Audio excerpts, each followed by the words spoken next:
বন্ধুরা, সেদিন সকালটা ছিল একেবারে অন্যরকম। মা বাবা বাসায় ছিলেন না, তাই পুরো বাড়িতেই শুধু আমি আর আমার ভাইয়া একা ছিলাম। রাতে ঠিকমতো ঘুম হয়নি, তাই সকাল গড়িয়ে দুপুরের দিকেও আমি ঘুমিয়েই ছিলাম। ঘরটা ছিল একটু অন্ধকার, জানালার পর্দা টানা। বাইরে থেকে আসা আলোর রেখা ঘরে ঢুকে ছায়া ফেলছিল। ঠিক তখনই দরজার খোলার শব্দ পেলাম। ধীরে চোখ খুলে দেখি ভাইয়া আমার ঘরে ঢুকছে। মনে হচ্ছিল সময় যেন থমকে গেছে, বাতাসও কেমন ভারী হয়ে আছে। আমি ধীরে উঠে বসলাম। মনে পড়ল মা বাবা তো বলেছিলেন বিকেলের আগে ফিরবেন না, তাহলে ভাইয়া হঠাৎ এখন আমার ঘরে কেন? বন্ধুরা, আমার নাম বিপাশা। আমি ক্লাস 10-এ পড়ি, আর আমার ভাইয়ার নাম কবির। সে কলেজে পড়ে। কিন্তু সেদিন যা ঘটেছিল তা এখনো ভাবলে আমার গায়ে কাটা দেয়। তো বন্ধুরা, আপনাদের এখন ঘটনাটা শুরু থেকে বলি, না হলে কিছুই বুঝতে পারবেন না। একদিন সকালবেলা মা বাবা আমার দাদিকে দেখতে হাসপাতালে গিয়েছিলেন, কারণ দাদি অসুস্থ ছিলেন। তারা সকাল সকালে চলে গিয়েছিলেন, আর যাওয়ার আগে বলেছিলেন বিকেল নাগাদ ফিরব। আমি রাতে ঠিকমতো ঘুমাতে পারিনি, তাই সকালবেলাতেও গভীর ঘুমিয়েছিলাম। ঘরের ভেতর তখন শুধুমাত্র আমি একাই ছিলাম। লাইট বন্ধ, দরজাও বন্ধ, চারদিক নিস্তব্ধ। ঠিক তখনই দরজার হাতলটা ঢিলে ঘুরে গেল, আর দরজাটা কিঞ্চিত শব্দ করে খুলে গেল। আমি চমকে উঠলাম। দেখি ভাইয়া দাঁড়িয়ে আছে দরজার সামনে, মুখে হালকা হাসি। কিন্তু সেই হাসিটা কেমন যেন অচেনা লাগছিল। আমি অবাক হয়ে জিজ্ঞাসা করলাম, এই সময় তুমি আমার ঘরে কেন? ভাইয়া কিছুক্ষণ চুপ করে রইল, তারপর ধীরে ধীরে ঘরের ভেতরে ঢুকে এলো। তার চোখে কেমন এক গভীর দৃষ্টি, যেন কিছু বলতে চাইছে আবার লুকিয়েও রাখছে। বাতাসে এক অদ্ভুত ভারী ভাব ছড়িয়ে পড়ল। আমি অনুভব করছিলাম কিছু একটা ঠিক নেই। ভাইয়া হঠাৎ আমার বিছানার পাশে এসে বসল, তারপর নিচু স্বরে বলল, বিপাশা, আমি তোকে একটা কথা বলবো, কিন্তু কাউকে বলবি না কিন্তু। ঠিক সেই মুহূর্তে ভাইয়া আমার দিকে ঝুঁকে বলল, বিপাশা, তুই জানিস কি, আমরা যখন রাতে ঘুমাই বাবা মা কি করে সেটা আমরা কখনো দেখিনি, কিন্তু আমি আজ যা দেখেছি সেটা আমাদের জন্য খুবই গুরুত্বপূর্ণ, এবং তুই আর আমি সেটা একসাথে করতে পারি। আমি অবাক হয়ে বললাম, কি করা ভাইয়া, কি দেখেছিস? এসব আগে কখনো বলিনি। ভাইয়া হালকা শ্বাস টেনে বলল, আমি বুঝতে পারছি এটা অদ্ভুত শোনাবে, কিন্তু যখন আমরা একা থাকি তখন আমাদের কিছু কাজ আছে যা আমরা আগে কখনো দেখিনি। বিপাশা, এটা হয়তো আমাদের জন্য নতুন অভিজ্ঞতা, কিন্তু একসাথে করলে আমরা সব বুঝতে পারব। কবির ভাইও ধীরে বলল, বিপাশা, আজ সকালটা আমাদের জন্য বিশেষ। আমি যা দেখেছি তা শুধু একটি সাধারণ ঘটনা নয়। যদি তুমি সাহস দেখাও তবে আমি সব দেখাবো। আমি বিস্ময়ে জিজ্ঞেস করলাম, ভাইয়া, ঠিক কি দেখেছ? এটা কি গুরুত্বপূর্ণ?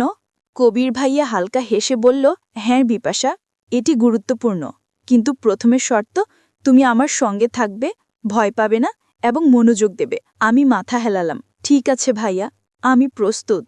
ভাইয়া হালকা হেসে বলল, চলো তবে, আগে দরজা বন্ধ করি, বাইরে কেউ যেন আমাদের দেখতে না পারে। সে দরজার তালা টেনে দিল। ঘরের বাতাস হঠাৎ আরও ভারী হয়ে গেল, আর কানের কাছে হালকা কোনো শব্দ ভেসে আসলো, যেন কেউ দূরে কানে কানে ফিসফিস করছে, বিপাশা, আজ আমি তোমাকে একটা গোপন জায়গা দেখাবো। ভাইয়া বলল। সে আমাকে ধরে লিভিং রুমের দিকে এলো। ধাপে ধাপে আমরা এগোলাম, আর আমার হৃদয় বেজে উঠল দ্রুত। জানালার বাইরে সূর্যের আলো ঢুকছিল, কিন্তু ঘরের ভেতর সবকিছু যেন ছায়ার মতো গভীর। ভাইয়া কিছুক্ষণ চুপ করে রইল, তারপর গভীরভাবে আমার দিকে তাকিয়ে বলল, বিপাশা, তুই জানিস, এক সময়ে আমি একটা মেয়েকে খুব পছন্দ করতাম। হয়তো তুই জানিস না, কারণ আমি কারোর সঙ্গে তোকে পরিচয় করাইনি কখনো। সে আমার খুব কাছের ছিল। আমি অবাক হয়ে জিজ্ঞাসা করলাম, ভাইয়া, মানে তোর গার্লফ্রেন্ড? ভাইয়া হালকা হেসে মাথা নাড়ল, হ্যাঁ, একরকম। কিন্তু অদ্ভুত ব্যাপার কি জানিস, সে দেখতে তোর মতোই ছিল, চোখ, চুল, হাসিটাও। মাঝে মাঝে তোকে দেখে মনে হয় তার কথা আবার ফিরে এসেছে। আমি কিছুটা চুপ করে রইলাম। তার কণ্ঠে বিষণ্ণতা অনুভব করতে পারছিলাম। তারপর কি হলো? আমি ধীরে জিজ্ঞেস করলাম। ভাইয়া নিঃশ্বাস ফেলে বলল, সে একদিন হঠাৎ হারিয়ে গেল, কেউ জানে না কোথায় গেছে। ভাইয়া একটু চুপ করে আমার দিকে তাকিয়ে রইল। তারপর ধীরে বলল, বিপাশা, তোকে দেখলে আমার আগের গার্লফ্রেন্ডের কথা মনে পড়ে। জানিস, তুই আর সে দেখতে অবিকল একরকম ছিলে। মাঝে মাঝে মনে হয় তুই আর সে যেন একই মানুষ। আমি কিছুটা অবাক হয়ে বললাম, ভাইয়া, আসলে আমি কিছুদিন ধরে একটা ব্যাপার খেয়াল করছিলাম। দেখতাম তুমি মাঝে মাঝে আমার দিকে চুপচাপ তাকিয়ে থাকো। আমি ভাবতাম হয়তো তুমি কোনো কিছু নিয়ে চিন্তায় আছো, কিন্তু এখন বুঝতে পারছি আসলে সেটা ওই মেয়ের জন্য, তাই না? ভাইয়া হালকা হেসে তারপর নিঃশ্বাস ফেলে বলল, হয়তো তাই। অথবা হয়তো আমি এখনো বুঝতে পারিনি যে কেন তোমার মধ্যে তার ছায়া দেখি। ঘরে তখন নিস্তব্ধতা নেমে এলো। জানালার পর্দা হালকা দুলছিল। বাইরের বাতাসের শব্দ ঘরে ভেসে আসছিল। ভাইয়া ধীরে বলল, আজ একটু ক্লান্ত লাগছে, আমি তোর ঘরে একটু বিশ্রাম নেব। আমি কিছু বললাম না, শুধু মাথা নাড়লাম। ভাইয়া চুপচাপ এসে বিছানার পাশে বসে পড়ল। তার চোখে এক ধরনের ক্লান্তি আর অজানা রহস্য। যেন কিছু বলতে চাচ্ছে কিন্তু থেমে যাচ্ছে। আমার মনে হচ্ছিল এই পুরো ব্যাপারটার পেছনে কোনো গোপন গল্প লুকিয়ে আছে। ভাইয়া আমার বিছানায় শুয়ে একটু বিশ্রাম নিল। আমি ঘুম থেকে উঠেই ভাবলাম দুপুরটা হয়ে গেছে, তাই আমি গোসল করতে যাই।